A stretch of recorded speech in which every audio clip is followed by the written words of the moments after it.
Hola, yo soy Nora. Y yo soy Gabo, y somos cofundadores de Cherry Bomb. Somos un estudio independiente enfocado en branding, ilustración y diseño. Hemos tenido la fortuna de trabajar para marcas como Didi Food, Editorial Santillana, Cinépolis, Pearson Education y Nestlé.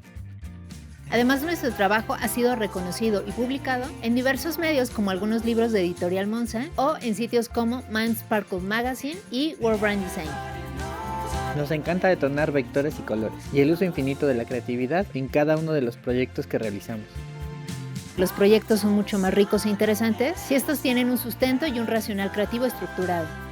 En este curso de doméstica aprenderás nuestra receta para la creatividad aplicada a proyectos de diseño. Te enseñaremos nuestros métodos para concebir ideas explosivas, desde la conceptualización hasta cómo obtener un delicioso resultado final.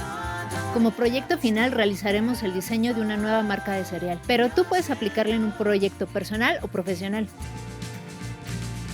Primero te hablaremos de lo que la creatividad significa para nosotros. Después tomaremos como referencia el proyecto que desarrollaremos para plantear poco a poco nuestra receta creativa y descubrir los ingredientes para llevarla a cabo. Analizaremos el brief que previamente formulamos para nuestro cliente y comenzaremos una investigación sobre el mundo y la cultura que rodea el proyecto. Haremos ejercicios de soltura creativa para identificar las cualidades que resaltaremos de nuestro producto y nos adentraremos en el proceso para descubrir a su público meta, plantear la personalidad y la narrativa ideal para nuestro proyecto. Todo lo haremos con música, diversión y viendo televisión, sin perder de vista que dentro del proceso creativo también debemos de ser racionales y asertivos. Una vez que tengamos el concepto clave, podremos dar paso al bocetaje y a la digitalización para diseñar nuestra caja ideal.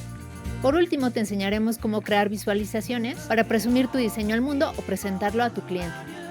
Al terminar este curso tendrás las herramientas creativas necesarias para implementar en tus proyectos de diseño. Solo necesitarás conocimientos de diseño, Illustrator y Photoshop.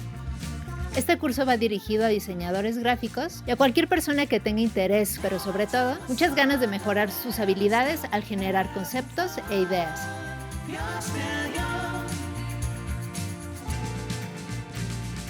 Acompáñanos en este curso Y explora diferentes recetas para mejorar tu proceso creativo.